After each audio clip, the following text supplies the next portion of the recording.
Hey, so tonight we're going to talk about something that might give you chills, but don't worry, the good kind, the kind that makes you grateful for your cozy bed and modern medicine. We're heading back to the late 1400s, to a time when a mysterious disease swept through England like nothing anyone had ever seen before.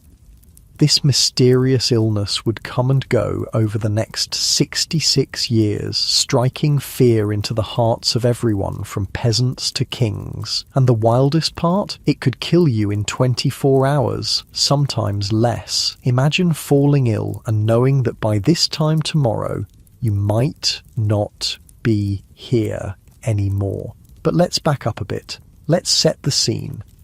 Oh, and if you're enjoying these stories, I'd really appreciate a like or subscribe. Super curious where you're all listening from, so drop a comment with your location and what time it is there. Always blows my mind how people are falling asleep to this all over the world. All right, find that cozy spot. Take a nice, slow breath and just let your body sink into whatever you're lying on. We're heading back to 1485 England, and trust me, you're going to be real grateful for that mattress by the time we're done. So, congratulations. You just woke up in the late summer of 1485, right when England is about to experience something completely terrifying, something that would become known by many names. The English sweat, Sudor Anglicus, the sweating sickness, the new acquaintance, or my personal favourite, stoop knave and know thy master. Yeah, the Tudors had a way with words. England in 1485 was just emerging from a brutal civil war called the Wars of the Roses. Think Game of Thrones, but real. George R.R. Martin actually based the Starks and Lannisters on the Yorks and Lancasters who fought this war. The air is different here in Tudor England. As soon as you step outside, your nose fills with, well, everything. The streets aren't exactly what we'd call clean. There's animal dung, human waste, rotting food, all just sitting there waiting for the rain to wash it away. People don't bathe much, maybe once a month if they're fancy. Most folks just splash their face and hands with water each morning and call it good enough. Your clothes would feel heavy and scratchy against your skin. Wool and linen mostly. Nothing stretchy or soft like we're used to. No elastic waistbands here, just laces and pins to keep everything together. And those pins, they were so important that women kept a special fund called pin money just to buy them. The smell of wood smoke hangs in the air from cooking fires. Food is fresh but basic. Lots of bread, some meat if you're lucky, vegetables from gardens, and always ale to drink. Water wasn't trusted, probably smart considering where most of it came from. And it's not just the smells and the clothing that would feel strange to you, it's the sounds too. No cars, no planes, no buzzing electronics. Instead, there's the constant clatter of horses' hooves on cobblestones, people shouting to sell their wares in the markets, church bells marking the hours of the day. Life moved slower, but was far more precarious. One bad harvest could mean starvation. One wrong word to the wrong person could mean death. And medicine? Well, medicine in Tudor times was a mix of superstition, ancient Greek ideas, religious beliefs, and a few practical remedies that actually worked. Doctors believed sickness came from an imbalance of 4 humours in your body: blood, phlegm, yellow bile, and black bile. Too much of any one humour, you got sick. The solution was often bloodletting. Yep, cutting you open to let the bad blood out. Not exactly what the doctor orders these days for a fever. So that's the world where our story begins. August of 1485. The Wars of the Roses has just ended with the Battle of Bosworth Field. Henry Tudor has defeated King Richard III and is about to be crowned Henry VII, starting the Tudor dynasty. But something strange is happening among the soldiers. Thomas, Lord Stanley, one of Richard's supposed supporters, held his troops back from the battle, claiming they were suffering from something he called the sweat, At first, people thought it was just an excuse. Lord Stanley was actually Henry Tudor's stepfather, so his loyalties were, complicated. But soon enough, everyone would learn this was no excuse. It was the first recorded mention of what would become one of history's most baffling diseases. 6 weeks after the battle, Henry's victorious army returned to London, and that's when things got really bad. By September, people in London were falling ill with something no one had seen before. It started with a sense of dread, a feeling that something wasn't right. Then came chills, violent shivers that shook your entire body. Your shoulders would ache, your neck, your back, your head. Everything hurt. And then the sweating began. Not just a little dampness, we're talking drenched, soaked through your clothes, through your bed sheets, sweat pouring off you like you're standing in a rainstorm. Your heart would race, your body would feel like it was burning up from the inside, nausea would hit you in waves, delirium would set in, making you confused, making it hard to think straight. And all of this happens fast, really fast. One account describes people who were dancing at court at 9 o'clock and dead by 11, 2 hours. That's how quickly this thing could take you. By October, just 1 month after the first cases appeared, 15,000 Londoners had died. 15,000 out of a city of maybe 50,000 people. That's nearly a third of the population gone in 4 weeks. The newly crowned King Henry VII was terrified. He postponed his coronation and fled the city. But no one really knew where to go or what to do. This wasn't like other diseases they knew. It wasn't the Black Death with its telltale buboes. It wasn't smallpox with its distinctive rash.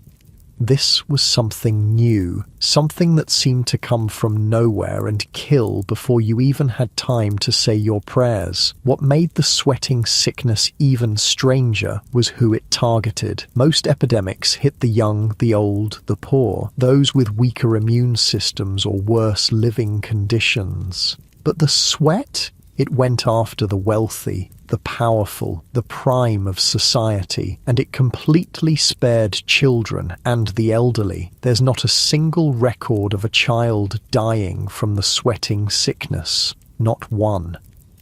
London lost 2 Lord Mayors, 3 sheriffs and 6 aldermen in that first outbreak. Men and women in the prime of their lives with the best food, the best housing, the best of everything Tudor England had to offer, and none of it mattered. By the time winter came, the outbreak had faded away as mysteriously as it had appeared. People breathed a sigh of relief. Maybe it was over. Maybe whatever this sweat was, it had run its course. They were wrong. So very wrong.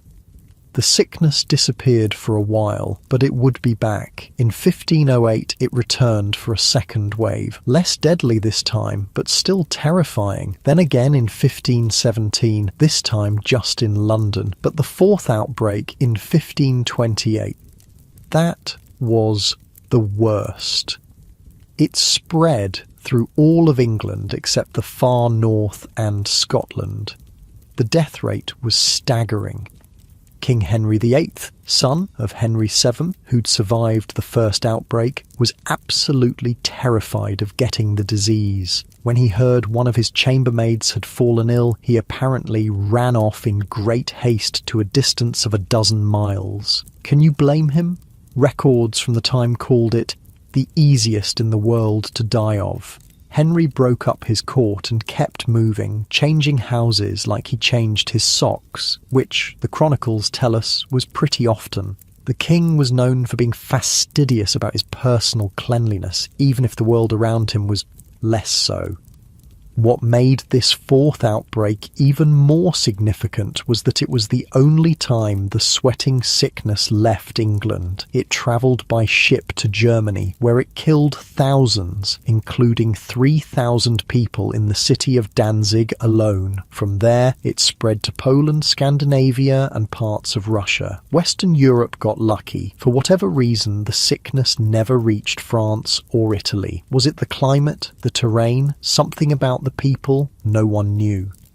By 1529, the outbreak had ended, but the fear remained, because everyone knew by now the sweat always came back, and sure enough, in 1551, it returned for its fifth and final appearance. The pattern was always the same. It would appear in spring, peak in summer, and fade away in fall, like clockwork, like it was tied to the seasons somehow. No one in Tudor England had any idea what caused the sweating sickness. Doctors at the time thought it might be a form of influenza. Others blamed evil mists and exhalations drawn out of the ground or impure spirits in the body. A physician named John Caius wrote an entire book about it in 1552. He believed people could avoid getting sick through diet, exercise and moderation in all things. Not exactly wrong, but not exactly right either. Modern researchers have different theories. Some think it might have been hantavirus, a disease spread by rodents. Others have suggested anthrax poisoning, but we still don't know for sure. The sweating sickness vanished as mysteriously as it appeared, and it never came back. At least not in the same form. There was something similar called the Picardy sweat that appeared in France in 1718, more than 150 years later. It had similar symptoms and was attributed to fleas on field mice, but it also included a rash which wasn't part of the English sweating sickness. So it's not clear if they were the same disease or not. What we do know is that poor sanitation and contaminated water supplies probably played a role. Tudor England wasn't exactly a clean place to live. Houses were built with wattle and daub, wooden frames filled in with a mixture of mud, clay, straw, and sometimes animal dung. Thatched roofs made from bundled reeds provided shelter, but also made excellent homes for rats, mice, and all sorts of insects. Streets were narrow, crowded, and often ankle-deep in mud and waste. Butchers slaughtered animals right in the street, letting the blood run into open gutters. Tanners used urine and feces in their leather-making process, filling the air with the stench. Water came from rivers that doubled as sewers or from wells that could easily be contaminated. Most people drank ale instead, safer because the brewing process killed most germs. The combination of crowded living conditions, poor hygiene, and lots of rodents created the perfect breeding ground for disease. But that still doesn't explain why the sweating sickness targeted the wealthy instead of the poor.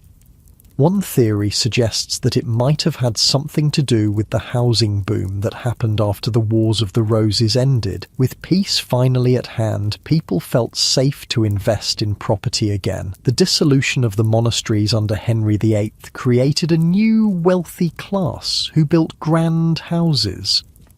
Large houses needed large staffs, which needed large kitchens, which attracted rats and mice looking for food. And here's the interesting part. Maybe the wealthy were more likely to get sick because their servants were constantly cleaning, sweeping up rodent droppings, and inadvertently releasing virus particles into the air. The poor, paradoxically, might have been safer because they were less clean. It's just a theory, but it might explain one of the most puzzling aspects of this disease. Let me tell you about one particular outbreak that shows just how devastating the sweating sickness could be. King Edward VI, Henry VIII's son, studied at Cambridge University alongside his friends Charles and Henry Brandon, the sons of the Duke of Suffolk. These boys were among the elite of Tudor society. In 1551, during the final outbreak of the sweating sickness, both Brandon brothers contracted the disease. They died on the exact same day, July 14th, 1551. Charles was about 13 or 14 years old. Henry was 16. Just like that, two bright young lives snuffed out. Their title, Duke of Suffolk, died with them. This is what made the sweating sickness so terrifying. It wasn't just that it killed quickly, it's that it seemed to strike without rhyme or reason. You could be young, healthy, wealthy, powerful, and none of it mattered.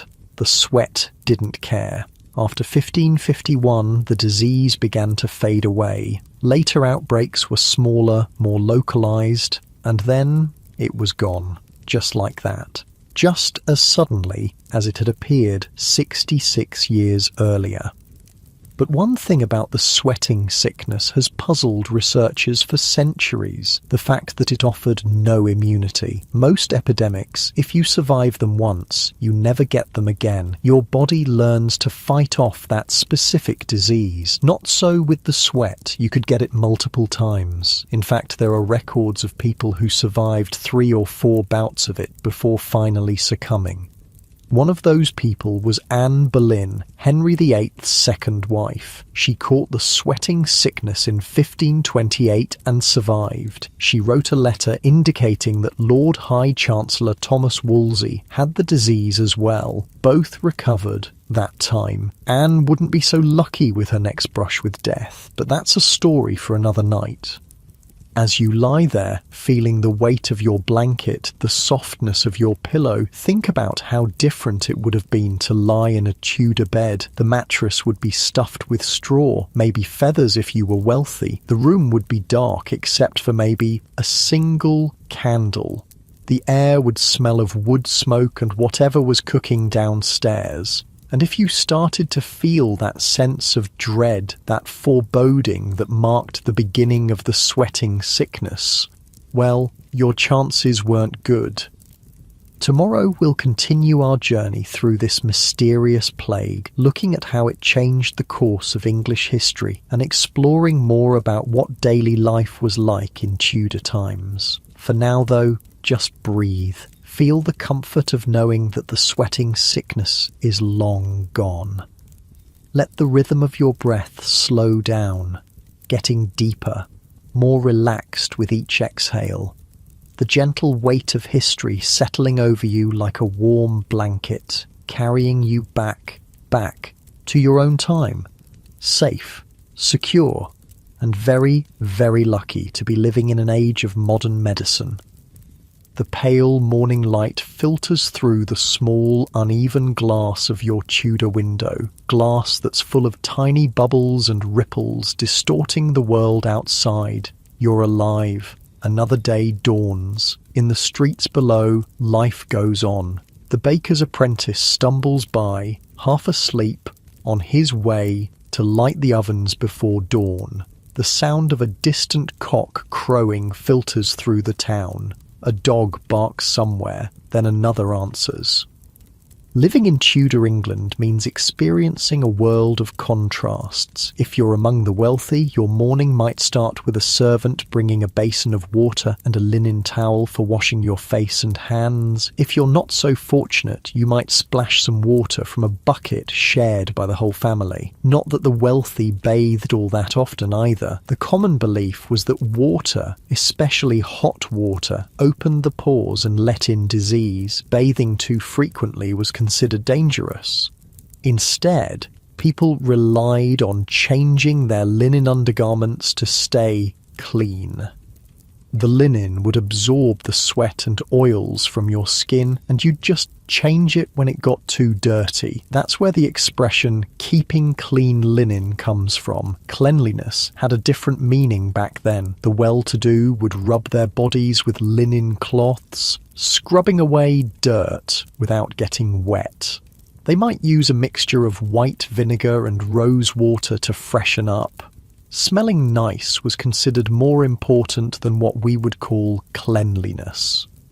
And yet, despite what we might think of as primitive hygiene, the Tudor elite were obsessed with certain kinds of cleanliness. They kept their fingernails immaculately trimmed and cleaned. They washed their hands before eating. They changed their linen shirts, or shifts, frequently. It's just that their understanding of disease was, well, different. But back to our story of the sweating sickness. After the first terrible outbreak in 1485, people lived in fear of its return, and return it did.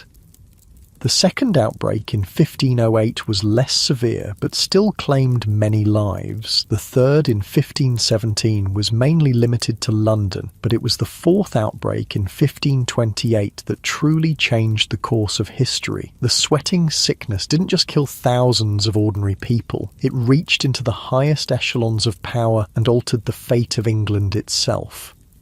Consider this. Henry VIII's obsession with having a male heir is well known. His first wife, Catherine of Aragon, had given him a daughter, Mary, but no sons who survived infancy. By the late 1520s, Henry was desperately in love with Anne Boleyn, but she refused to become his mistress. She wanted to be queen. So Henry began the process of annulling his marriage to Catherine, a process that would eventually lead to England's break with the Catholic Church and the formation of the Church of England, all because Henry wanted a son. And here's where the sweating sickness enters the picture. In the summer of 1528, just as Henry's great matter, his annulment, was being considered, Anne Boleyn contracted the sweating sickness. She was staying at Hever Castle, her family home, when she fell ill. Henry, despite his obsession with Anne, immediately fled to a safe distance. He sent his best physician, William Butts, to care for her instead of visiting himself. The king wrote to Anne, "There came to me suddenly in the night the most afflicting news that could have arrived, to hear of the sickness of my mistress." Anne survived. But the outbreak caused delays in the proceedings for Henry's annulment as various officials fled London to escape the disease. Cardinal Wolsey, whom Anne blamed for delaying the annulment, also caught the sweat that summer. He too survived, though he would later fall from power and die in disgrace in 1530 while being taken to London to face charges of treason. The sweating sickness tore through the Tudor court, claiming many lives and sending others, including the king, fleeing in all directions. The court scattered across the countryside, with Henry changing his residence almost daily, trying to stay ahead of the disease. And here's a thought that might keep you awake at night. What if Anne Boleyn had died of the sweating sickness in 1528? Without Anne, Henry might never have broken with Rome. The English Reformation might never have happened. His daughter Elizabeth might never have been born. The entire course of English history, and therefore world history, might have been completely different. All because of a disease we still can't identify with certainty. The terror of the sweating sickness wasn't just in how quickly it killed, it was in how it killed. Imagine lying in your bed at night, the rushes on the floor crackling slightly as a mouse scurries across them. The room is dark except for a single candle's glow. Outside, the town is quiet. Most people are asleep by now. Suddenly, that feeling, the one survivors described, a sense of doom washing over you. Your heart begins to race. Something is wrong, terribly wrong. You begin to shiver, not the mild kind when you're a bit chilly, but violent full-body tremors that make your teeth chatter, your muscles ache as if you've been beaten, your head pounds. And then comes the heat, a burning, consuming heat that seems to start in your core and radiate outward. Your skin flushes red. Sweat begins to pour from every inch of your body. Not the kind of sweat you get from working hard in the field or from sitting too close to the fire. This is different. This is like your body is trying to push all the water out through your skin all at once. Your bedclothes become soaked. The straw mattress beneath you grows damp. Your heart hammers in your chest, racing so fast it feels like it might burst. You're thirsty, desperately, painfully thirsty, but drinking doesn't seem to help. Nausea hits in waves. Your mind becomes foggy. It's hard to think, hard to focus. Faces around you blur. Voices seem to come from far away. And all of this happens within hours, sometimes as few as 2 or 3. By the time the local physician arrives, if there even is one in your area, you might already be beyond help. What would the doctor do anyway? Tudor medicine was ill-equipped to handle such a swift and violent disease. If you were wealthy enough to have a physician attend you, they might try bloodletting. That's right, making you bleed more when you're already weak and dehydrated from sweating. They'd use a sharp blade to cut your vein or apply leeches to suck your blood. The theory was that disease was caused by an imbalance of the 4 humours: blood, phlegm, black bile, and yellow bile. Too much of any one humour made you sick, so if you had a fever, which meant too much blood, the solution was to remove some blood. Makes perfect sense, right? Other treatments might include herbal remedies. John Caius recommended warm drinks and herbs to promote even more sweating. The idea was that the sweat was the body's way of expelling the disease, so encouraging it might help. He also insisted that patients not be allowed to sleep. Extreme fatigue was a symptom of the disease, but Caius believed that sleeping during the sweating phase could lead to coma or death. So there you'd be, exhausted, feverish, soaked in sweat, heart racing, and your doctor would be forcing you to stay awake while feeding you hot drinks to make you sweat more. Not exactly restful. If you were poor, you probably wouldn't see a doctor at all. You'd rely on folk remedies, prayers, or maybe the advice of the local wise woman. One common treatment for all sorts of illnesses was theriac, a complex mixture containing dozens of ingredients including opium, myrrh, and ground-up viper flesh. It was supposed to be an antidote to all poisons and diseases. Did it work? Probably not for most things. But the opium component might have eased the suffering at least. For the sweating sickness specifically, people tried all sorts of desperate measures. Some wore amulets to ward off the disease. Others sealed themselves in their homes, burning specific herbs they believed would purify the air. Others fled to the countryside, away from the crowded cities where disease spread more easily. This is what Henry VIII did, moving from house to house to escape the contagion. But here's the thing about the sweat. Unlike many other diseases of the time, it seemed to affect rural areas just as badly as cities. There was no escaping it. The terror of the sweating sickness transformed Tudor society in subtle ways. People became more aware of hygiene, not in the way we understand it, but in their own context. Houses were cleaned more frequently. The rushes on the floor, dried reeds or straw that served as a kind of primitive carpet, used to be changed only occasionally. Now, in wealthy homes at least, they might be replaced more often or strewn with herbs thought to purify the air. Lavender, rosemary, sage. Windows were opened to let in fresh air, despite the common belief that night air was dangerous. Some people carried posies of sweet-smelling flowers, both to mask the general stench of Tudor life and in the belief that pleasant scents could ward off disease. This belief in miasma, the idea that disease was spread by bad air or foul odours, would persist for centuries, and it wasn't entirely wrong. Removing sources of foul smells often meant removing sources of disease, even if they didn't understand why. Life in Tudor England went on, even under the shadow of the sweating sickness. People still got up at dawn, they still worked the fields or practiced their trades, they still gathered in the marketplace to buy and sell goods, to gossip, to socialise.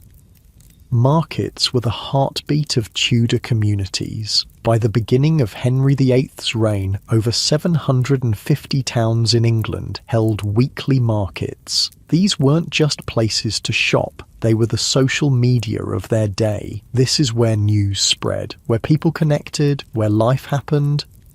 Imagine walking through a Tudor market. The ground beneath your feet is muddy from recent rain. Around you, vendors call out their wares. A fishmonger displays his morning catch on a bed of reeds. A baker sells loaves still warm from the oven. A woman offers bundles of herbs and homemade remedies. The air is thick with smells, some pleasant like fresh bread and roasting meat, others less so. There's the ever-present undercurrent of human and animal waste, the tang of sweat, the earthy smell of vegetables pulled from the ground that morning.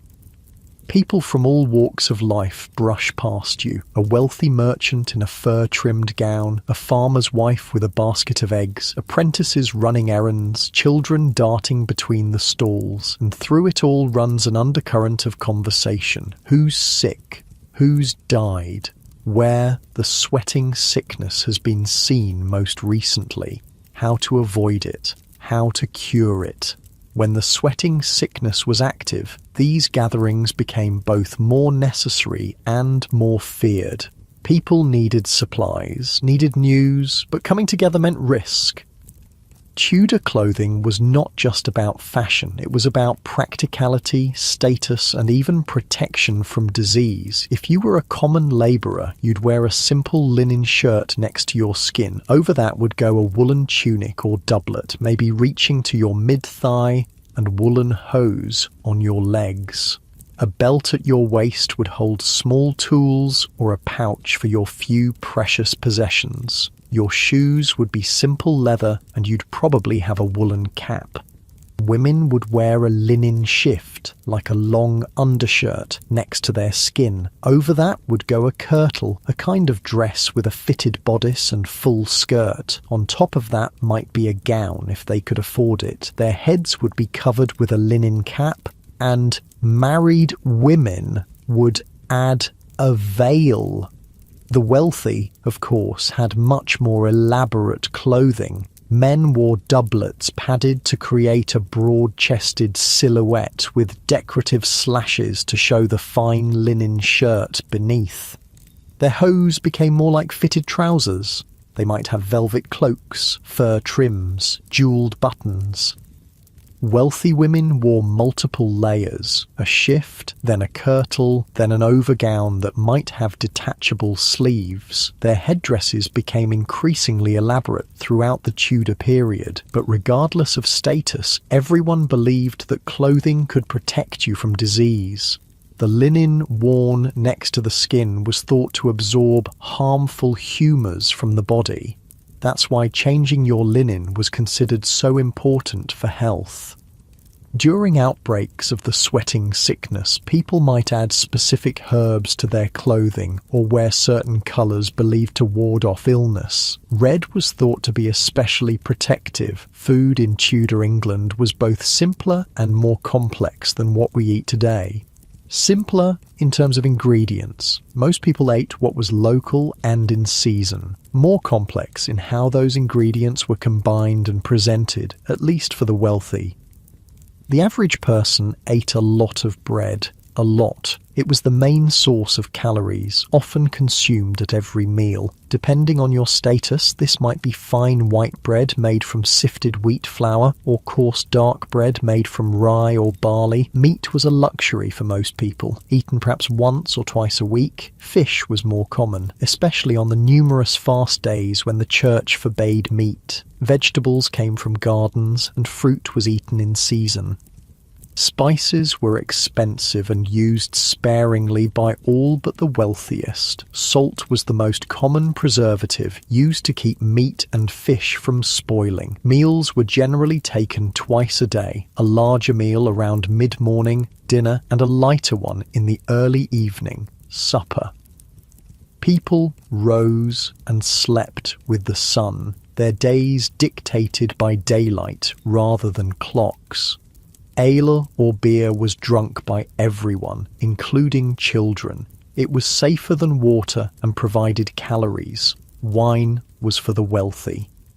During outbreaks of the sweating sickness, people became even more concerned about what they ate and drank. Certain foods were believed to either protect from or encourage disease. Garlic was thought to be protective, as were bitter herbs. Foods considered hot and moist, according to the humoral theory, were avoided during outbreaks, as they were thought to promote sweating. Water sources became suspect. Wells might be abandoned if people who drank from them fell ill. Springs and streams outside of towns were sought out as potentially purer sources.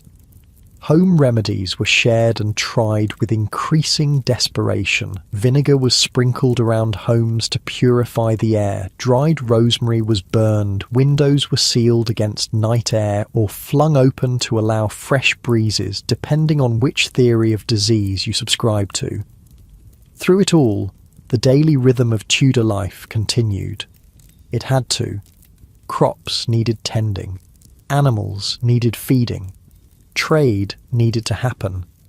Life went on in the shadow of possible swift death. And for most people, life was already precarious enough without the sweating sickness. Infant and child mortality was high. Women died in childbirth at alarming rates. Accidents, violence, other diseases all claimed lives regularly. The sweating sickness was just one more threat in a world already full of them. But its speed and its mysterious nature made it particularly terrifying.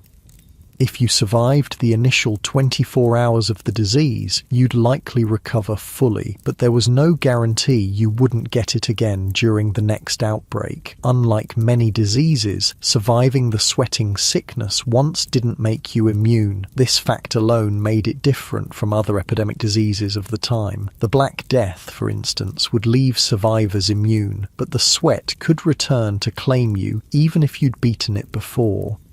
For the Tudor mind, this suggested something supernatural about the disease. If it wasn't following the normal rules of illness, perhaps it wasn't a natural sickness at all. Maybe it was a divine punishment, or something darker. Let's consider the case of Cardinal Wolsey, Henry's powerful Lord Chancellor. In 1528, during the fourth outbreak, Wolsey contracted the sweating sickness. He survived, but the experience seems to have shaken him deeply.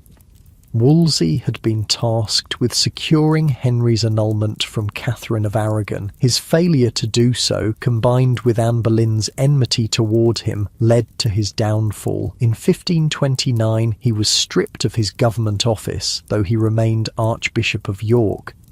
By 1530, he was being brought to London to face charges of treason. He never arrived. He fell ill at Leicester Abbey and died there on November 29th. His famous last words reflect his regrets. "If I had served God as diligently as I have done the king, he would not have given me over in my grey hairs."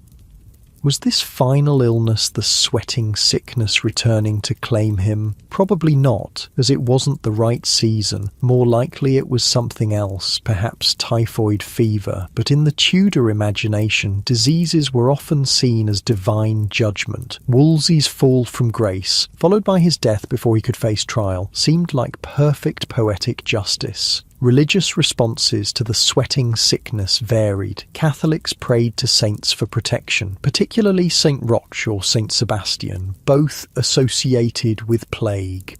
Processions and masses were held to ask for divine intervention. As Protestantism began to take hold in England, particularly after Henry VIII's break with Rome, the response shifted. Protestant preachers might present the disease as God's judgment on a sinful nation, calling for repentance rather than saintly intercession. Either way, the sweating sickness strengthened the role of faith in people's lives. When medicine offered little help and the disease struck so swiftly, prayer seemed the only recourse. Churches remained open during outbreaks, despite the risk of contagion. The comfort of ritual and community outweighed the danger for many, and if death might come at any moment, better to be right with God, just in case. For the common people, life during an outbreak became a balance between necessary activities and caution. Markets might have fewer vendors and customers. Taverns might be emptier than usual. People might limit their interactions, avoiding large gatherings when possible. But life had to go on. Fields needed tending. Food needed to be prepared. Work needed to be done. Most people couldn't afford to flee to country estates like the nobility. They had to stay and face whatever came, and curiously, the poor seemed to fare better against the sweating sickness than the rich. Was it exposure to similar diseases that gave them some protection? Was it their diet, simpler and less rich than that of the wealthy? Was it just that fewer cases among the poor were recorded? We don't know. What we do know is that the sweating sickness shaped Tudor society, contributing to the general atmosphere of uncertainty and the awareness of mortality that characterized the age. It also provided an early example of public health measures. Towns affected by the sweating sickness sometimes imposed restrictions on travellers from infected areas. Houses where someone had died might be marked. Belongings of the deceased might be burned. These measures weren't always effective, and they weren't implemented consistently, but they represent early attempts at controlling the spread of disease through community action rather than individual protection. The sweating sickness made people more aware of their connections to others. Your health depended not just on your own actions, but on the actions of your neighbours, your community, your nation. A disease that could kill within hours forced people to think about their place in a larger world. And for the Tudor monarchs, particularly Henry VIII, the sweating sickness represented a threat to their power and plans that they couldn't control through force or diplomacy. It was a reminder that even kings were mortal. As you lie there, feeling the weight of your blankets, the softness of your pillow, try to imagine what it would be like to live with that kind of uncertainty. To know that a disease could appear without warning and claim your life before the next sunset. The comfort we take for granted, not just physical comfort, but the security of modern medicine, of understanding how diseases work and spread, would be unimaginable to someone from Tudor England. For them, the world was full of unseen dangers. The sweating sickness was just one of many threats that could strike without warning, and yet they lived their lives, loved their families, pursued their ambitions just as we do. There's something both humbling and reassuring about that. Humans have always faced uncertainty, have always lived in the shadow of mortality, and we've always found ways to keep going despite it. Feel the weight of your body sinking deeper into your mattress. Far more comfortable than any Tudor bed could ever be. Feel the quiet safety of your room, free from the diseases that haunted our ancestors. Let that sense of security wash over you, gentle like a summer rain. Let it carry you towards sleep. Darkness has fallen over Tudor London. The streets are mostly empty now, save for the occasional night watchman with his lantern held high, calling out the hour. 10 o'clock and all's well. Though really, is it? The only other people out at this hour might be those visiting taverns, or, you're very unlucky, footpads looking for someone to rob. Best to stay indoors after dark in Tudor England, especially during an outbreak of the sweating sickness. Inside their homes, people are settling down for the night. Unlike us, they don't stay up late reading by electric light or watching screens. When the sun goes down, there's not much to do except sleep or worry. And during an outbreak of the sweat, there's plenty to worry about. Imagine yourself in a modest Tudor home. The fire in the hearth has burned down to embers, casting a soft red glow across the room. Most families sleep in one room, often in one bed. Privacy is a luxury few can afford. The mattress beneath you crackles slightly as you shift position. It's stuffed with straw that's been packed down by months of use. The blanket over you is heavy wool, a bit scratchy against your skin. A cool draft seeps in through the cracks around the window shutters. Somewhere in the darkness, someone coughs. A baby whimpers. An old dog sighs and repositions itself by the dying fire.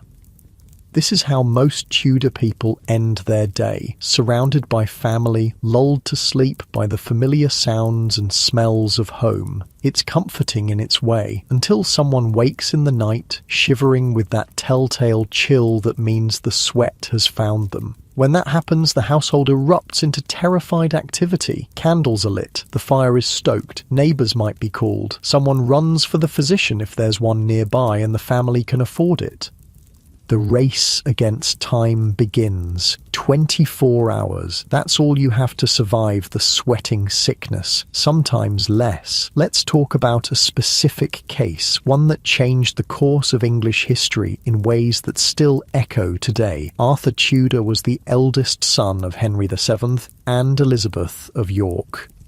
He was the hope of the new Tudor dynasty, carefully educated to be a king who would secure his family's somewhat shaky claim to the throne. At age 15, Arthur married Catherine of Aragon, daughter of the powerful Spanish monarchs Ferdinand and Isabella. The marriage created an important alliance between England and Spain. After their wedding, Arthur and Catherine were sent to Ludlow Castle in Wales, where Arthur would serve as president of the Council of Wales and the Marches, basically getting on the job training as a ruler. In March of 1502, both Arthur and Catherine fell ill with a sweating-type sickness. Catherine recovered. Arthur did not. He died on April 2nd, 1502, after about a month of illness. Was it the sweating sickness? It's hard to be certain. The timing of his death, a month after falling ill rather than hours or days, doesn't match the pattern of the sweating sickness. But records from the time are incomplete, and diagnoses were imprecise. Whatever the exact cause, Arthur's death changed everything. His younger brother Henry, 10 years old at the time, suddenly became heir to the throne, a boy who had been raised for the church, not for kingship. And Catherine of Aragon, she was now a 16-year-old widow in a foreign country. Eventually, Henry VII and Ferdinand of Spain agreed that Catherine should marry the new heir, Henry, but the death of Henry VII in 1509 delayed these plans. When Henry VIII took the throne, one of his first acts was to fulfill the long-planned marriage to Catherine. He was 18, she was 23. You know how this story ends, right? Catherine failed to give Henry the son he desperately wanted. Years later, he would break with the Catholic Church to annul their marriage and marry Anne Boleyn, all of which might never have happened if Arthur hadn't died. If he had lived and ruled as King Arthur the Fine of England, with Catherine as his queen, the entire religious and political landscape of Europe might have been different. No Church of England, no Elizabeth I, perhaps no English colonization of the Americas in the same way. History pivoted on the death of one teenage boy. It's tempting to say, what if? What if Arthur had lived? But that's not how history works. It unfolds one day at a time, with each event shaping what comes next. Just like our lives, the sweating sickness that may have killed Arthur didn't return in a major outbreak until 1508, 6 years after his death. This second outbreak was less severe and widespread than the first, but the 1517 outbreak struck London hard, and then came 1528, the worst of them all. Let me tell you about what happened at Oxford University during that 1528 outbreak. Oxford, along with Cambridge, was one of the two great centres of learning in Tudor England. Young men, and only men at that time, came from across the country to study there. When the sweating sickness arrived in Oxford that summer, it hit the university population especially hard. Thomas Forrest, a student at Christ Church College, left a vivid account. "The sweat began with us the 5th of July and continued until the 12th of August. In Oxford died of the same sweat many scholars very well learned. The university essentially shut down. Students and faculty who could afford to leave the city did so. Those who remained lived in fear." William Carey, the husband of Mary Boleyn, Anne's sister, was among the victims that year. He died on June 23rd, leaving Mary a widow with 2 young children. At Cambridge University, similar scenes played out. The university closed and students were sent home. One of those students was Hugh Latimer, who would later become Bishop of Worcester and eventually be burned at the stake during the reign of Mary Wall. But in 1528, he was just a scholar fleeing for his life. The 1528 outbreak was also significant because it was the only time the sweating sickness spread beyond England's borders. Ships carried it to the European mainland where it ravaged northern Germany, the Netherlands, and Scandinavia. In the German city of Hamburg, contemporary accounts claim that more than 1,000 people died in 4 days. The city of Lübeck reported that within a few weeks, more than 2,500 people had died. In Copenhagen, Denmark, the death toll reached 4,000 for a disease that had previously remained confined to England, with a few cases in Ireland. This sudden international spread was terrifying. It seemed like the beginning of a pandemic that might sweep all of Europe. But strangely, it stopped before reaching France or Italy. Southern Europe was spared, no one knows why. After 1528, the sweating sickness disappeared again. For 23 years, people lived without the fear of this particular disease, though plenty of others filled the gap. Then, in the hot summer of 1551, it returned for its 5th and final appearance. By this time, Henry VIII was dead. His son, Edward VI, sat on the throne, or rather, ruled through a council, as he was only 14 years old.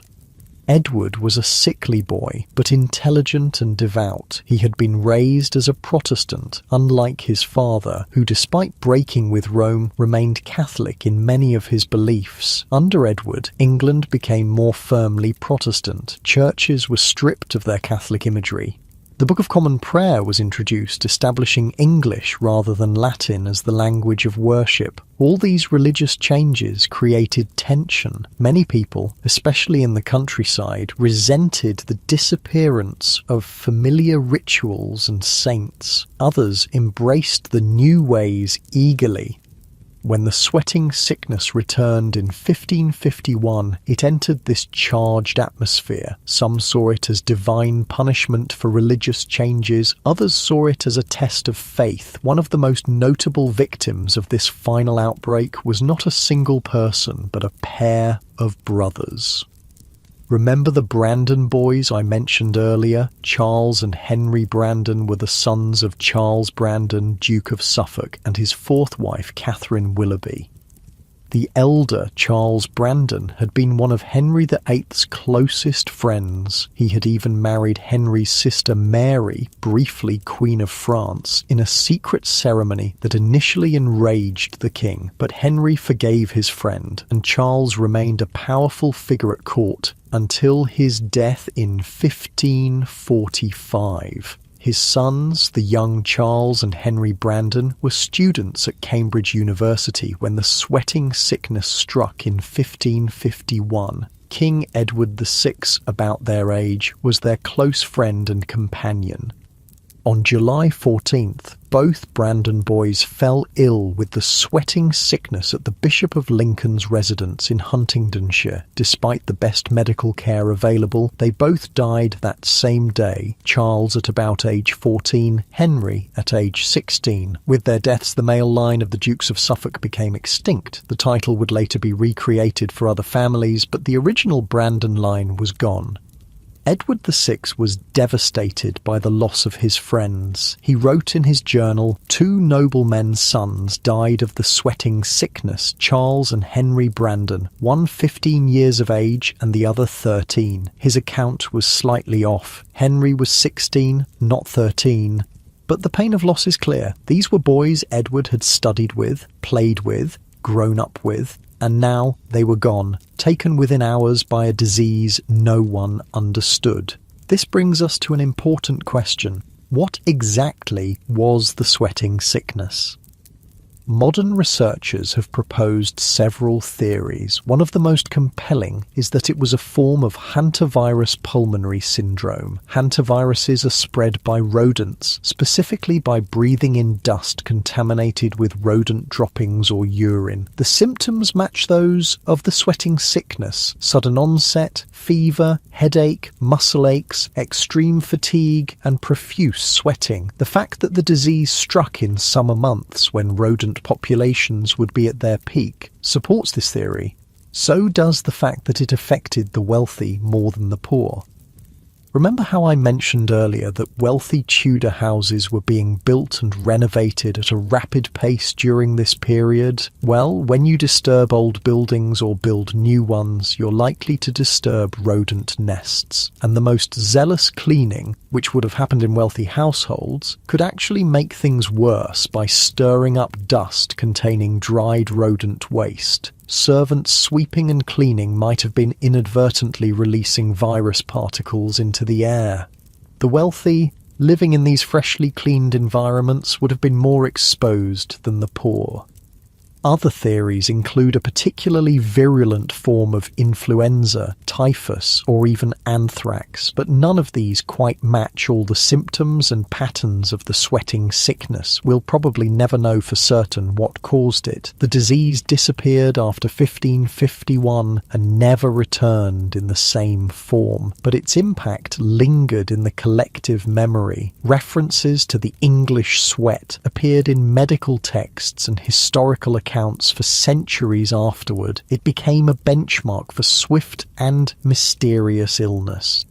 So what was it like to live through these outbreaks? Let's imagine the experience of an ordinary Tudor person. You're a merchant's wife in London. Your husband trades in wool cloth, a valuable export that has made your family comfortably well off. Not nobility, but solidly middle class for the time.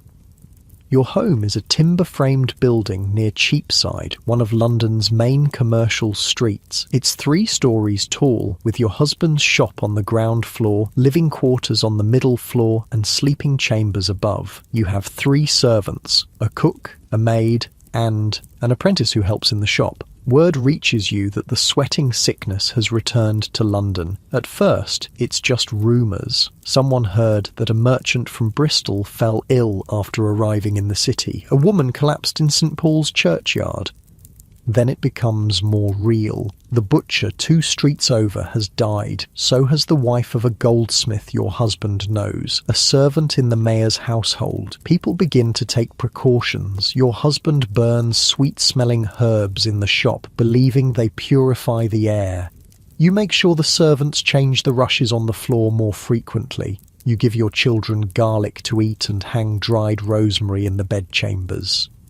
Some of your neighbours leave the city, retreating to country homes or staying with relatives in areas not yet affected. But your husband's business is here. You can't just leave. Then one morning, your maid doesn't come down to start the fire. You find her in her small chamber off the kitchen, shivering violently despite the summer heat. Her eyes are glassy. She tells you she feels a terrible sense of dread. You know what this is. You've heard the descriptions too many times. You send the apprentice for a physician, but in your heart you know it's already too late. By midday, the maid is drenched in sweat, her skin flushed red, her breathing rapid and shallow. The physician arrives, solemn-faced, a pomander of aromatic herbs held to his nose to protect himself from contagion. He bleeds her, but it seems to make no difference. By evening, she's gone. A life ended in less than a day. Now the fear truly takes hold. Has she infected others in the household? Will you be next? your children, your husband? You scrub the maid's chamber with vinegar. You burn her bedding and clothing. You pray fervently, lighting candles to saints known for protecting against plague and sickness. For the next few weeks, you live in a state of constant anxiety. Every headache, every chill could be the beginning of the sweat. You scrutinize your family members for any sign of illness, but somehow you are spared. The disease passes through London like a storm, leaving death in its wake, but your household remains intact. When it's finally over, when no new cases have been reported for several weeks, life begins to return to normal. Markets fill again. Churches hold services of thanksgiving. People emerge from their self-imposed isolation until the next time, because that's the thing about the sweating sickness during the Tudor period. It always came back, until suddenly, after 1551, it didn't. The final outbreak in 1551 was centred in the north of England, particularly in Chester. John Caius, the physician who wrote the definitive contemporary account of the disease, was there to witness it. Despite its reputation for high fatality, Caius noted that in Chester, the 1551 epidemic did not have a marked effect on the demographics of the population. Records of burials and wills suggest that while many people fell ill, the death rate wasn't as catastrophic as in previous outbreaks. After Chester, the disease appeared in a few other locations, Devon, Exeter, Colchester, but these outbreaks were increasingly isolated and limited, and then nothing. The English sweating sickness vanished from history. Why? No one knows for certain. Diseases sometimes burn themselves out by becoming less virulent over time, or the population develops immunity, or the conditions that allowed the disease to spread change. Whatever the reason, the disappearance of the sweating sickness was as mysterious as its arrival. Let's take a moment to feel what that relief must have been like. After almost 70 years of intermittent terror, the disease simply stopped. The sword that had hung over Tudor England was finally sheathed. People could gather without fear, travel without worry, plan for the future with more confidence. The shadow had lifted. For us, lying here in our comfortable modern beds, it's hard to fully comprehend what it was like to live with that level of uncertainty. Yes, we've had our own pandemics and health scares, but we understand the causes. We have treatments, vaccines, antibiotics. Tudor people had none of that. They had prayer, folk remedies, and hope. That's all. Feel the weight of your body against your mattress, the softness of your pillow, the gentle rhythm of your breathing, in and out, in and out. These simple comforts would have been so different in Tudor times. Your mattress would be lumpy with straw or wool. Your pillow, if you had one, might be stuffed with down feathers if you were wealthy, or more straw if you weren't. Your blanket would be heavy wool, possibly itchy against your skin. The air in your room would smell of wood smoke from the fire, of whatever herbs were strewn on the floor or hanging from the rafters, of the people sharing the space with you. Privacy was a rare luxury. Most people slept in communal rooms, sometimes multiple people to a bed.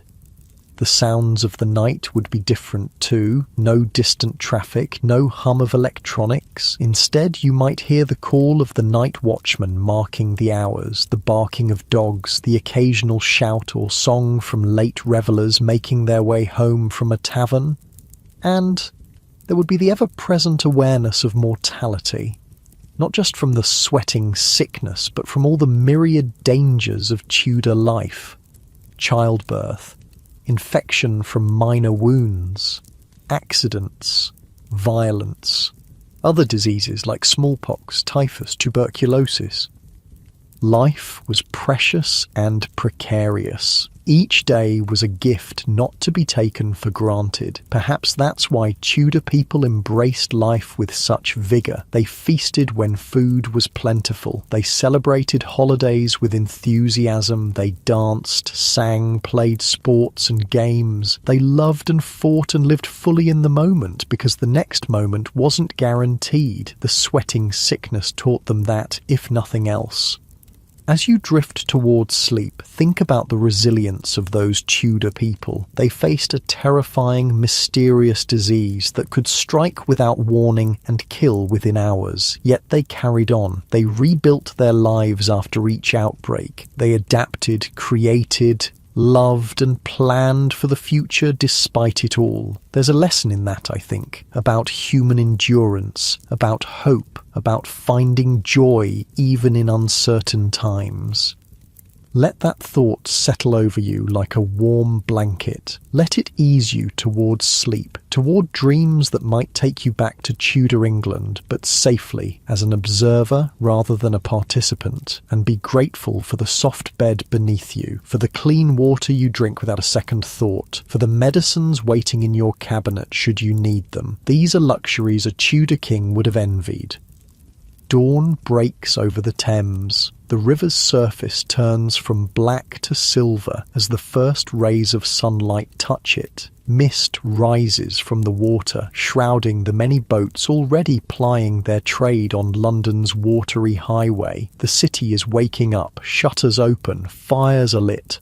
The smell of baking bread begins to drift through the narrow streets. Another day in Tudor England begins. For those living through the times of the sweating sickness, each morning brought a strange mix of dread and gratitude. Dread of what the day might bring. Gratitude for having survived another night. Let's look more closely at how the sweating sickness affected Tudor society beyond just the death toll, because diseases don't just kill, they change how people live, how they think, even how they build their homes. Architecture in Tudor England was evolving rapidly. The end of the Wars of the Roses had brought a new stability that encouraged building. Henry VIII's dissolution of the monasteries in the 1530s released vast amounts of land and building materials onto the market. Suddenly, a new class of wealthy merchants and gentry could afford to build grand houses, and build they did. The distinctive Tudor style, half-timbered walls with the wooden beams exposed, large mullioned windows, decorative chimney stacks, began to appear across the English landscape. Inside these homes, changes were happening too. Medieval great halls began to give way to more specialised rooms, separate dining chambers, studies, bedchambers that weren't shared by the entire household. Some of these changes were driven by changing tastes and increased wealth, but some may have been influenced by experiences with diseases like the sweating sickness. When an illness can spread rapidly through a household, having more separate spaces suddenly seems like a good idea. Being able to isolate the sick becomes valuable. Windows that can be opened to let in fresh air become more important. We don't have direct evidence that the sweating sickness led to these architectural changes, but the timing is suggestive. As the disease made its repeated appearances throughout the Tudor period, homes were becoming more compartmentalised, more private.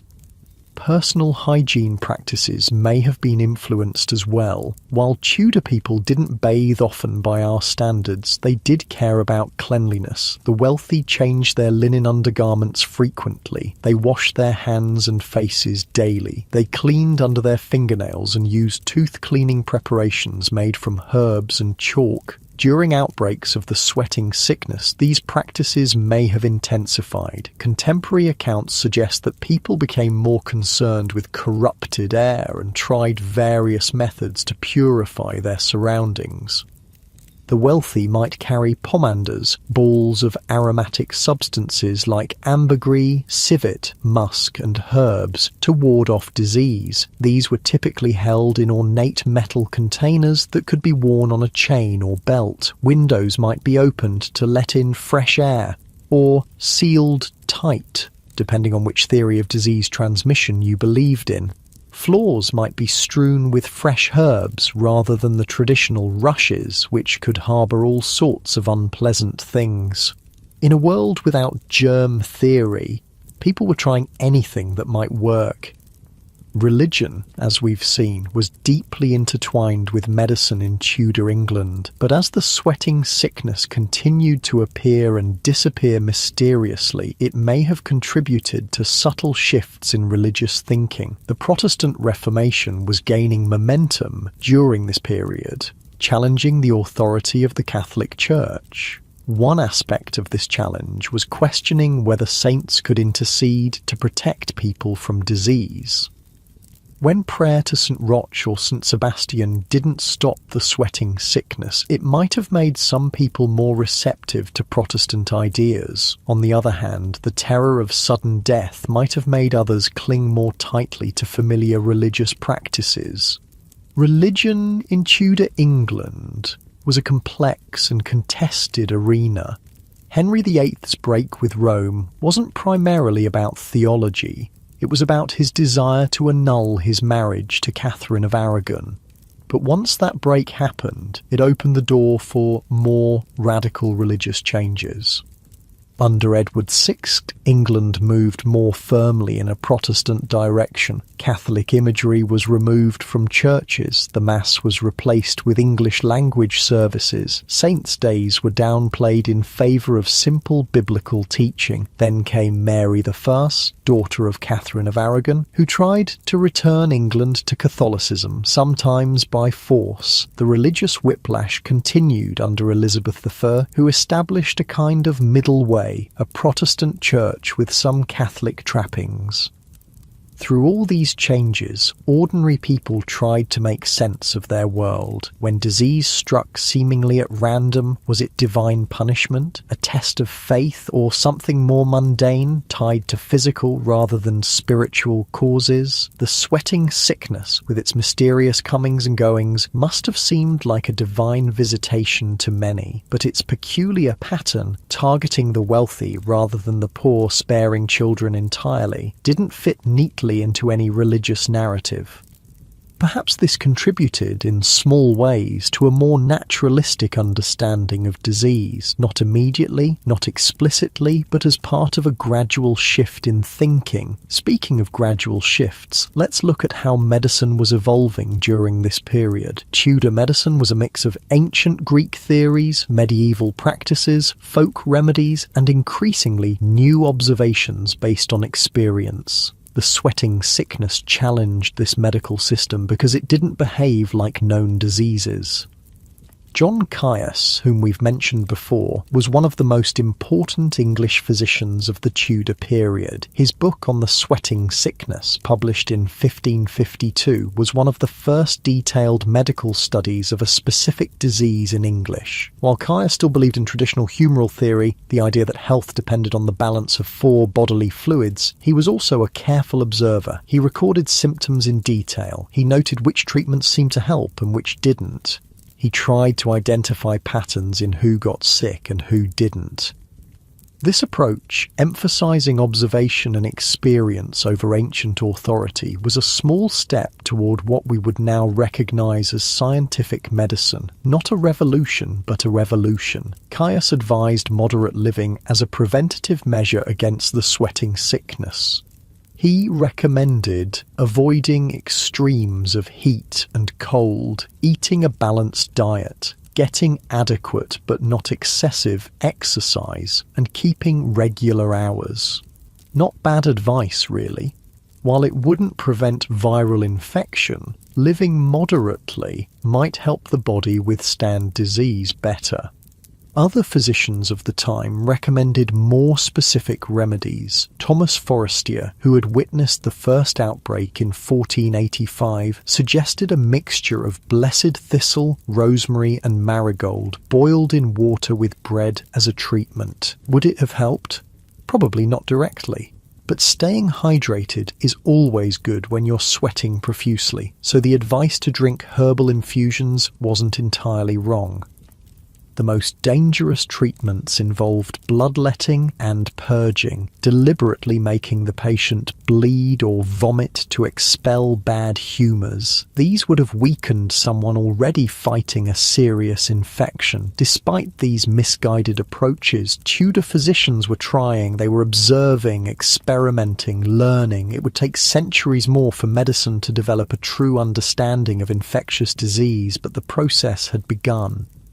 Let's shift our focus now to how the sweating sickness affected Tudor politics and power. We've already seen how it may have influenced the course of Henry VIII's Great Matter, his annulment from Catherine of Aragon, but its impacts went beyond that. The disease's tendency to target the wealthy and powerful meant that it repeatedly thinned the ranks of the Tudor elite. Nobles, court officials, wealthy merchants, all were vulnerable.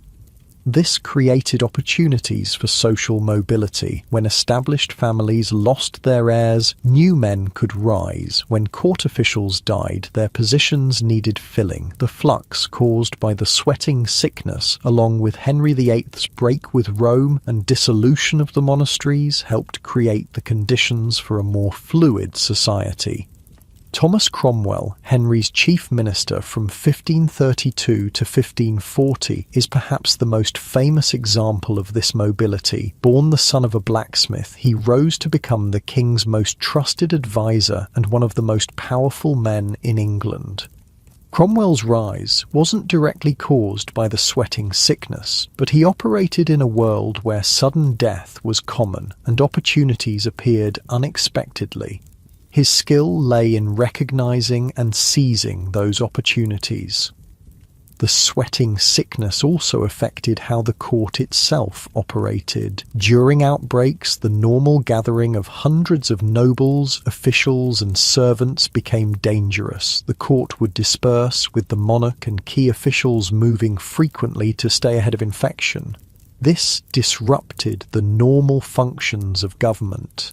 Letters from the period complain about delays in justice, in financial transactions, in diplomatic negotiations, all because key people were either ill, dead, or had fled to safer locations. In a system that depended so heavily on personal relationships and face-to-face interactions, this disruption was significant. Decisions were delayed, messages were lost, confusions multiplied. The sweating sickness thus contributed to the gradual development of more formalized, bureaucratic government structures that could function even when individuals were absent. Again, not a revolution, but part of a long evolution. Now, let's look at how the disease affected ordinary lives. We've talked about the wealthy and powerful, but what about everyone else? For the vast majority of Tudor people, daily life revolved around agricultural cycles. About 90% of the population lived in rural areas, farming the land. Their lives followed the seasons, planting in spring, tending crops in summer, harvesting in fall, surviving winter. When the sweating sickness struck a village or rural area, it disrupted these patterns. If key workers fell ill during harvest time, crops might rot in the fields. If a miller died, grain might go unground. If a baker fell ill, bread might go unbaked. Communities had to adapt quickly. Neighbours would step in to help affected families. Work would be redistributed. Alternative arrangements would be made. This kind of mutual support was essential in a world without social safety nets. Your community was your insurance policy. You helped others because someday you might need help yourself. Markets and fairs were another important part of rural life. Weekly markets in local towns allowed farmers to sell their produce and buy necessities. Annual fairs brought traders from further afield, offering exotic goods and entertainment. During outbreaks of the sweating sickness, these gatherings became both more necessary and more dangerous. People still needed to buy and sell goods, but coming together in crowds increased the risk of contagion. Some markets might be temporarily suspended, others might move outdoors, spreading vendors farther apart. Attendance might drop as people chose to stay home when possible. For urban dwellers, the impact was somewhat different. Cities were already dangerous places in terms of disease. Crowded conditions, poor sanitation, and contaminated water made urban areas breeding grounds for various illnesses. The sweating sickness was unusual in that it didn't seem to spread more easily in cities than in rural areas, but the concentration of people made outbreaks more visible and more disruptive. Guilds, organisations of craftsmen and merchants, played a major role in Tudor urban life. They regulated trade, maintained standards, trained apprentices, and provided support for members and their families. During outbreaks, guilds might adapt their practices. Apprentices might be sent away from infected areas. Workshops might operate with reduced staff. Funds might be collected to support the families of those who died. The sweating sickness thus tested and sometimes strengthened these social structures. Communities that pulled together to face the disease often emerged with stronger bonds, despite their losses. Let's think about the specific experience of women during these outbreaks. In Tudor society, women were generally responsible for the health of their households. They prepared remedies, nursed the sick, and made decisions about hygiene and diet that could affect the family's well-being. During outbreaks of the sweating sickness, this responsibility would have felt particularly heavy. The disease struck so quickly that there was little time for outside help. The initial care, perhaps the only care a victim would receive, would come from the women of the household. Women shared remedies and advice, creating informal networks of medical knowledge. Many of these remedies were based on herbs grown in kitchen gardens, plants like rosemary, sage, lavender, and thyme that had genuine antiseptic or calming properties. While these treatments couldn't cure the sweating sickness, the act of doing something, of taking action rather than passively waiting, probably provided psychological comfort to both caregivers and patients. For pregnant women, the sweating sickness posed a particular threat. Pregnancy already carried high risks in the Tudor period, with maternal and infant mortality rates that would horrify us today. Adding a disease that could kill within hours made the prospect even more terrifying. Records don't indicate whether pregnant women were more vulnerable to the sweating sickness or suffered worse outcomes, but the stress alone must have been tremendous. Let's take a moment to imagine a specific scene, a Tudor bedroom where someone has just fallen ill with the sweating sickness. The room is dimly lit by a single candle. The walls are plastered and painted with simple designs, perhaps flowers or geometric patterns. A wooden bed frame dominates the space, with a straw mattress covered by linen sheets and woolen blankets. The patient lies on the bed, already beginning to sweat profusely. Their skin is flushed red. Their breathing comes in rapid, shallow gasps. Their eyes are bright with fever. Around the bed, family members move with urgent purpose. A woman wrings out a cloth in a basin of cool water and places it on the patient's forehead. Someone else mixes an herbal infusion in a pottery cup. A third person kneels in the corner, praying fervently.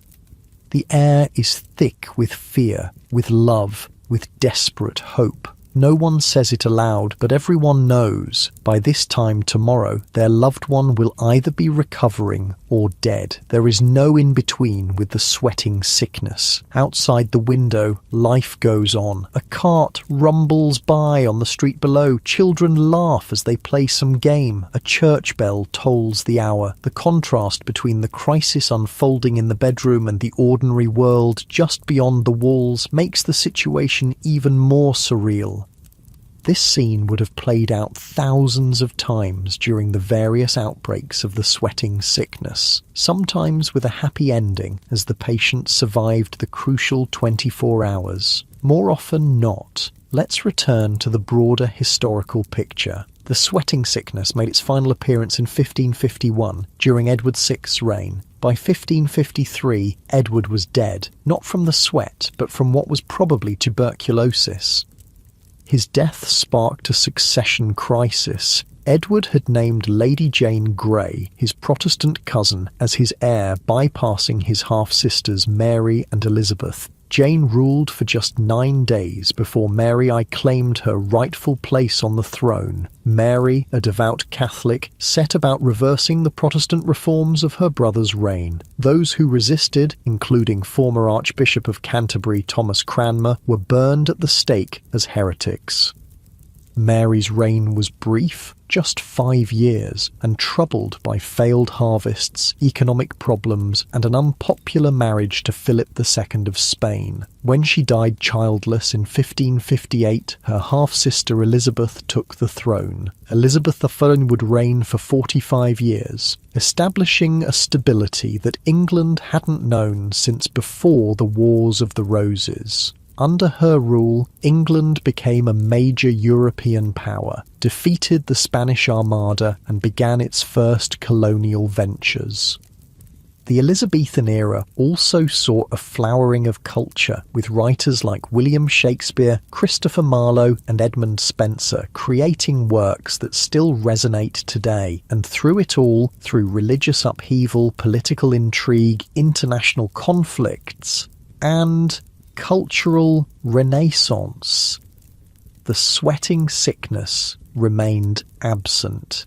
The disease that had terrorized England for over 6 decades never returned.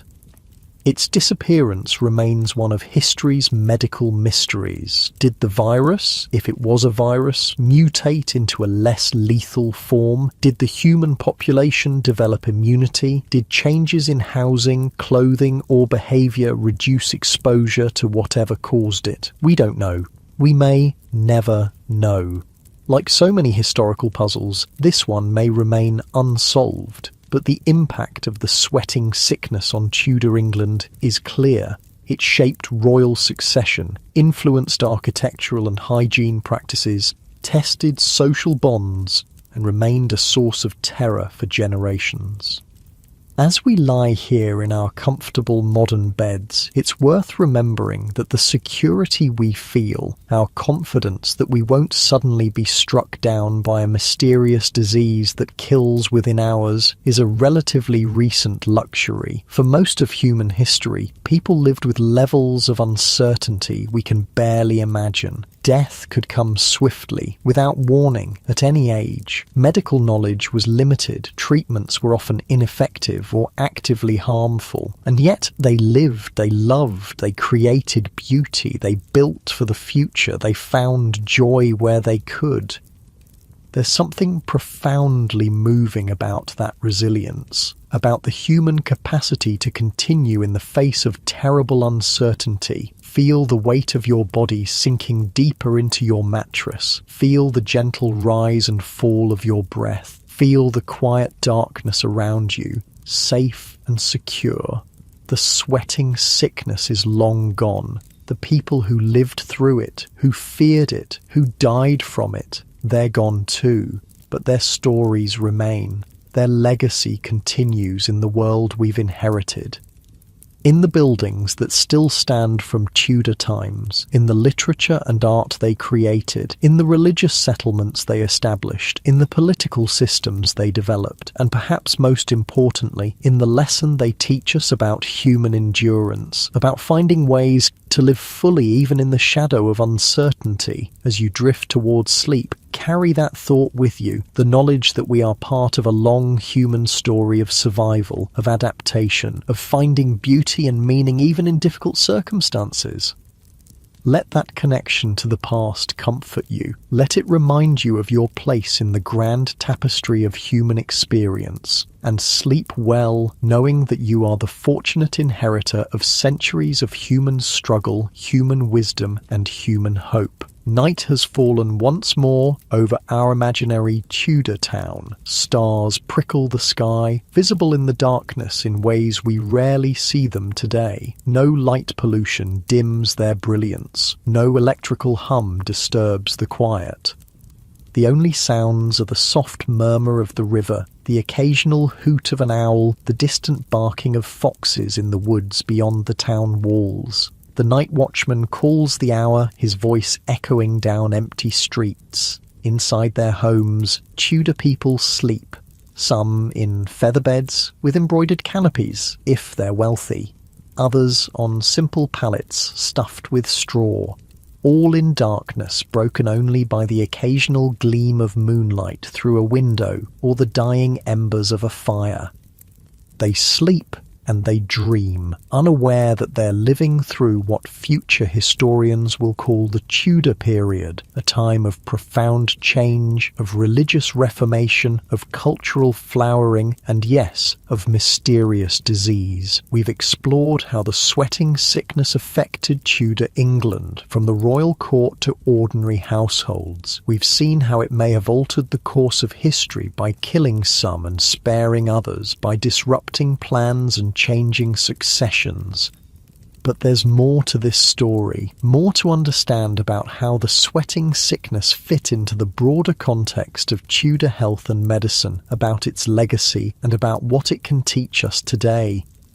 Let's start by looking at the disease in context. The sweating sickness was just one of many health threats in Tudor England. Bubonic plague remained an ever-present danger, returning in waves throughout the period. Smallpox claimed countless lives, particularly among children. Tuberculosis, then called consumption, was common. Malaria, known as ague or marsh fever, plagued low-lying areas. Childbirth was incredibly dangerous. Some estimates suggest that 1 in 20 women died in childbirth or from postpartum infections. Of those who survived, many would go through the ordeal a dozen times or more during their reproductive years. Infant and child mortality was heartbreakingly high. Even among the wealthy, perhaps 1/3 of children died before age 5. For the poor, the numbers were worse. Life expectancy at birth was around 35 years. This doesn't mean most people died in their 30s. Many lived to their 60s or 70s, but high childhood mortality drastically lowered the average. Against this backdrop of constant health threats, the sweating sickness stood out not because it killed more people than other diseases, it didn't, but because of how it killed, its speed, its mystery, its apparent targeting of the wealthy and powerful. Most diseases of the time made some kind of sense to Tudor people. Plague came from miasmas, bad air, in crowded, filthy areas. That's why the rich could flee to their country estates and usually escape it. Marsh fever came from, well, marshes. Avoid those areas and you'd probably be fine. But the sweating sickness, it didn't follow the rules. It struck the clean, well-fed nobility as readily as, more readily than, the unwashed poor. It came and went with the seasons, but didn't seem tied to any particular environment. It killed with terrifying speed, but then disappeared for years at a time. No wonder it captured the imagination, created such fear. No wonder we still talk about it 5 centuries later. The legacy of the sweating sickness extends beyond its direct impact on Tudor society. It influenced how we think about and respond to disease outbreaks even today. John Caius's book on the sweating sickness, published in 1552, represents an early example of epidemiology, the study of how diseases spread through populations. While Caius still relied on ancient humoral theory to explain why people got sick, his careful recording of symptoms, treatments, and outcomes was remarkably modern. His approach, observing, documenting, analysing patterns, laid groundwork for how we study disease outbreaks today.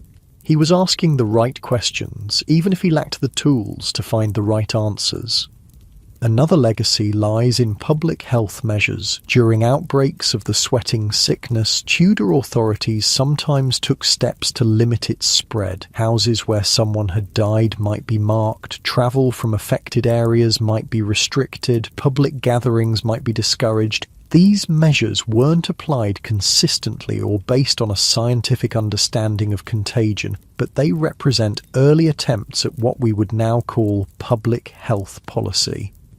The sweating sickness also left its mark on Tudor literature and art. References to sudden death, to the fragility of life, to the vanity of worldly pursuits. These themes run through the creative works of the period. Shakespeare, born after the sweating sickness had disappeared, nonetheless grew up in a world shaped by its memory. His plays are full of references to death coming swift as thought and to the unpredictability of fate.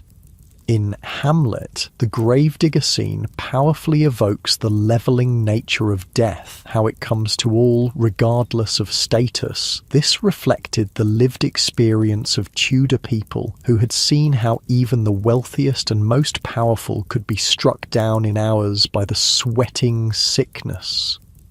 The disease may also have influenced the development of what we now call memento mori art, works that reminded viewers of their mortality. Skulls, hourglasses, wilting flowers, these symbols became common in Tudor portraits and decorative arts.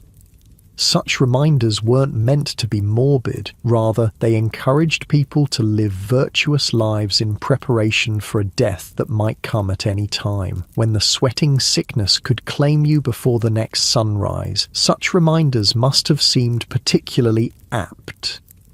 Let's shift our focus now to a topic we haven't explored much yet: Tudor entertainment and leisure. Even in the shadow of diseases like the sweating sickness, people found ways to enjoy life. For the common people, entertainment centered around holidays and festivals, many tied to the agricultural year or to religious observances. May Day, Midsummer, Harvest Home, Christmas. These were times of feasting, dancing, games, and communal celebration. Music was everywhere in Tudor England. People sang as they worked, played instruments in taverns and homes, listened to minstrels at markets and fairs. Henry VIII himself was an accomplished musician, composer, and dancer. Games and sports were popular across all social classes. Children played with hoops, balls and tops. Adults enjoyed board games like chess and backgammon. Outdoor sports included football, much rougher than today's version, wrestling, archery and various ball games. Blood sports were also common. Bear baiting, bull baiting and cockfighting attracted large crowds. To modern sensibilities, these seem cruel, but Tudor people saw them differently, as tests of courage and demonstrations of the natural order. Theatre emerged as a major form of entertainment during the Tudor period, especially under Elizabeth I, and the first permanent theatres in England were built in the 1570s. By the end of Elizabeth's reign, London had several theatres drawing crowds of thousands. Shakespeare, Marlowe, Jonson and other playwrights created works that appealed to all social classes. Groundlings paid a penny to stand in the yard, while wealthier patrons sat in covered galleries. Everyone, from apprentices to nobles, shared the experience. During outbreaks of disease, theatres might close temporarily, but the human need for entertainment, for distraction, for communal experience always brought them back. Wine and ale flowed freely in Tudor England. Taverns were social hubs where news was shared, deals were made and tensions were released. Drinking songs, crude jokes and tall tales made the rounds, providing relief from the hardships of daily life. For the wealthy, entertainment was more elaborate, banquets featuring dozens of dishes, musicians and performers hired for private shows, hunting in royal forests, dancing in great halls, masks, elaborate theatrical productions combining dance, music, poetry and spectacle became popular at court. These often carried political messages, celebrating the monarch's power or commemorating important events. Life wasn't all work and disease in Tudor England. Even with the threat of the sweating sickness looming, people found time for joy, for laughter, for the pleasures that make life worth living. Perhaps this is one of the most important lessons we can take from the Tudor experience of the sweating sickness. Life goes on. Humans adapt. We find ways to celebrate even in difficult circumstances. Another aspect of Tudor life we haven't explored fully is education. How did people learn in a world where sudden death was an ever-present possibility? For most children, formal education was limited or non-existent. Boys in rural areas might attend a parish school for a few years to learn basic reading, writing, and arithmetic. Girls typically learned domestic skills from their mothers. Most education was practical, preparing children for the work they would do as adults. Apprenticeships were the main form of professional education. Boys as young as 7 might be sent to live with a master craftsman, learning a trade over 7 to 10 years. These arrangements were formalized in contracts that specified what the master would provide and what the apprentice would learn. For the wealthy, education was more extensive. Boys attended grammar schools where they studied Latin, Greek, rhetoric, and mathematics. Girls from noble families might have tutors who taught them languages, music, needlework, and household management. Universities, Oxford and Cambridge, were reserved for men preparing for careers in the church, law, or government. The curriculum remained largely medieval, focusing on theology, philosophy, and classical languages. During outbreaks of the sweating sickness, education, like everything else, might be disrupted. Schools and universities sometimes closed. Tutors might flee affected areas. Apprenticeships might be interrupted by the death of either master or apprentice. But education, like life itself, adapted. Learning continued. Knowledge was preserved and expanded, even in the face of disease and uncertainty. This resilience is a recurring theme in the story of the sweating sickness. Tudor society bent but did not break under its pressures. People found ways to continue the essential activities of life, working, learning, loving, celebrating, while adapting to the realities of the disease. Let's look now at how the sweating sickness fits into the broader story of Tudor England's place in world history. The Tudor period saw England transform from a relatively minor European kingdom into an emerging global power. When Henry VII took the throne in 1485, England was still recovering from the Wars of the Roses. Its economy was primarily agricultural. Its political influence was limited largely to the British Isles. By the time Elizabeth I died in 1603, England had defeated the Spanish Armada, established trading relationships across Europe and into the Ottoman Empire, and taken its first steps toward colonial expansion with the founding of Roanoke Colony in what would become Virginia. This transformation took place despite, or perhaps partly because of, the disruptions caused by events like the sweating sickness. When established patterns are broken, new possibilities emerge. The dissolution of the monasteries, for example, released not just land but also people. Monks and nuns previously dedicated to religious life had to find new paths. Some became teachers, some went into trade, some brought their learning and skills into secular society in ways that enriched the cultural and intellectual life of the nation. Similarly, the deaths caused by the sweating sickness created vacancies in government, in guilds, in businesses. These vacancies were opportunities for others to advance. The society remained hierarchical, but there was more movement within that hierarchy than there had been before. Trade expanded during this period, despite the disruptions of disease. The wool trade, long the backbone of the English economy, continued to flourish. New luxury goods began to arrive from farther afield: spices from Asia, sugar from the Caribbean, tobacco from the Americas. These new commodities changed daily life in subtle ways. Spices, once rare and precious, became more common in cooking. Sugar, previously a luxury for the very wealthy, began to appear in more recipes. Tobacco, unknown in Europe before contact with the Americas, became popular for smoking. All of these changes took place against the backdrop of recurring epidemic disease. The sweating sickness was just one of several health threats that Tudor people faced. Yet life continued. Progress continued. Human adaptability and resilience prevailed.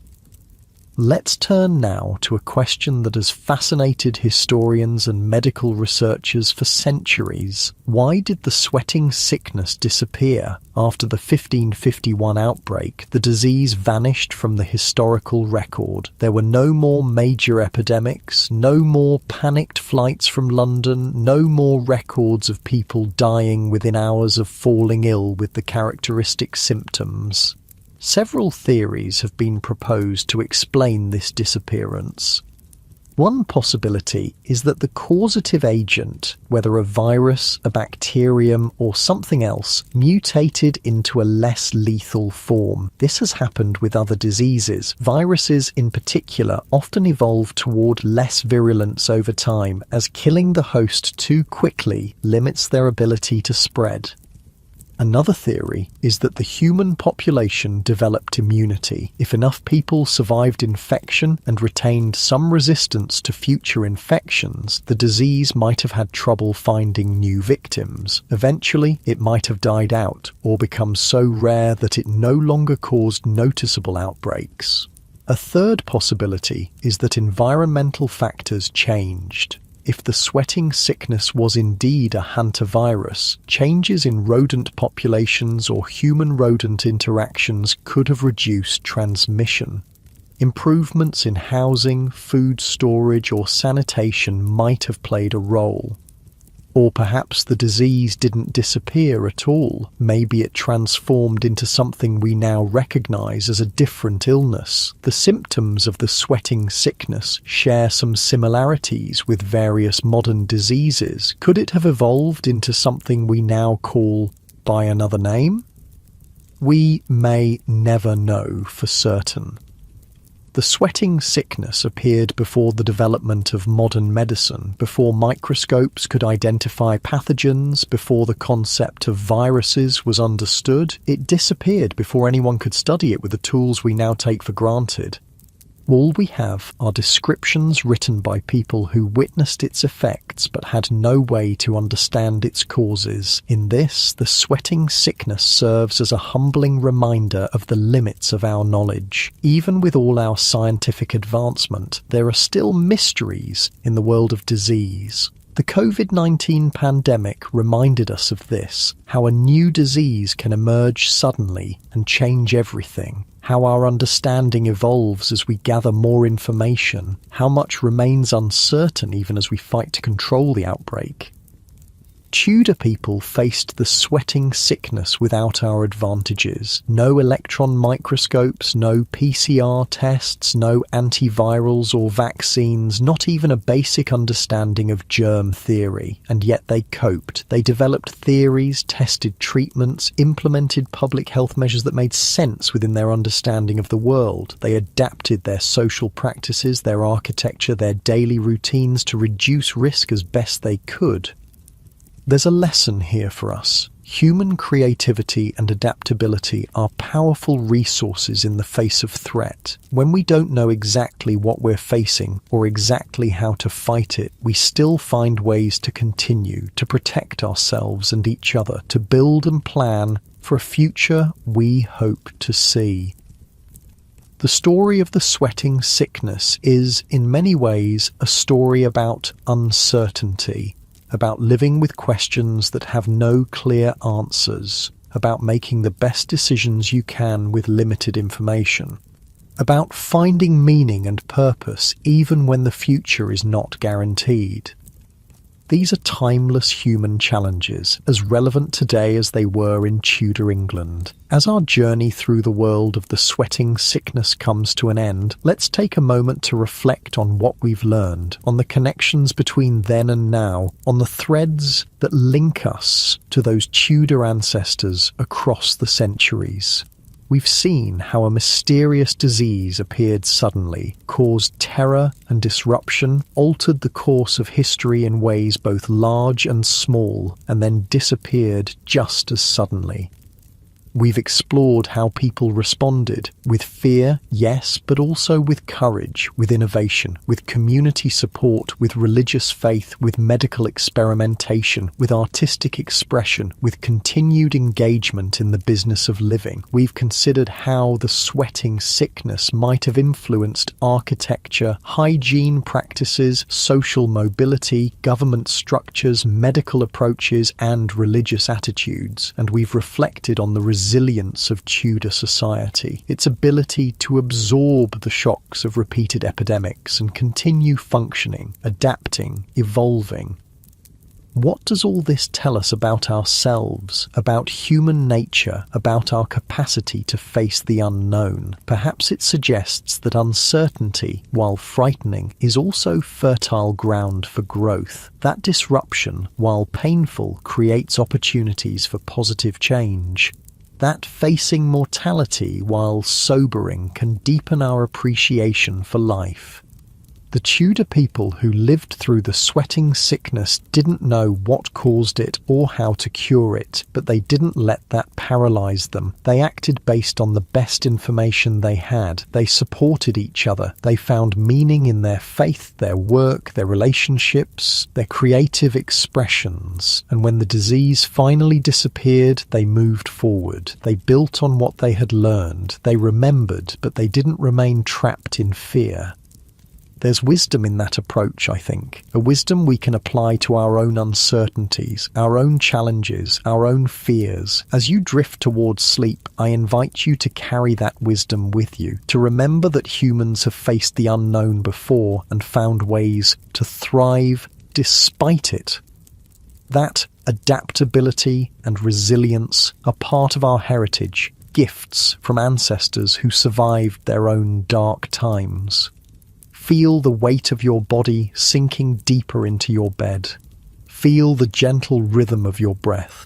Feel the quiet darkness surrounding you, protective rather than threatening. The sweating sickness is long gone. The Tudor dynasty is long gone. But the human capacity for survival, for adaptation, for finding beauty and meaning even in difficult circumstances, that remains. It's in you as you lie there. It's in all of us. A legacy more lasting than any disease, any dynasty, any historical era. Rest in that knowledge. Let it comfort you as sleep approaches. Let it carry you into dreams that might visit Tudor England, but only as an observer, safe from the sweating sickness, free to explore that fascinating world from a distance. And when you wake, perhaps you'll carry with you a deeper appreciation for the simple miracle of modern medicine, of scientific understanding, of public health systems that protect us from threats our ancestors faced without protection. Perhaps you'll see your own uncertainties in a different light, knowing how others have navigated even greater unknowns. Perhaps you'll feel a connection to those Tudor ancestors, not just to the famous kings and queens whose names we remember, but to the ordinary people whose names are lost to history, who lived and loved and worked and played in the shadow of the sweating sickness. They are part of your story. Their resilience flows in your veins. Their legacy lives in the world they helped to build, a world that eventually became ours. Sleep now, wrapped in the comfort of that continuity. Sleep knowing that you're part of a human story that stretches back through centuries of challenge and triumph, of mystery and discovery, of fear and courage. Sleep and dream of Tudor England, its colourful clothes and savoury foods, its music and laughter, its faith and determination. Dream of a world both utterly foreign and deeply familiar, where people not so different from you faced each day with whatever courage they could muster. Sleep, and when you wake, carry with you their gift, the knowledge that life goes on, that joy can be found even in uncertain times, that human connection sustains us through our darkest hours. The sweating sickness taught the Tudors about fragility, about how quickly everything can change, about the limits of power and wealth when faced with forces beyond human control. But it also taught them about strength, about resilience, about the human capacity to continue, to adapt, to find new ways forward when old paths are blocked. That's the true legacy of the sweating sickness, not just the lives it claimed or the history it altered, but the lessons it taught. Lessons about living fully even when the future is uncertain, about treasuring each day as the gift it is, about the profound value of human connection. Lessons we can still learn from 5 centuries later as we face our own uncertainties, our own challenges, our own fears. So rest easy, knowing you're part of that unbroken human chain, that the wisdom gained through difficulties like the sweating sickness has been passed down through generations, becoming part of our collective inheritance. Let that knowledge settle over you like a warm blanket. Let it ease you toward sleep, toward restoration, toward dreams that might take you to Tudor England but will bring you safely home again. Good night, sleep well, and remember, we are the lucky ones.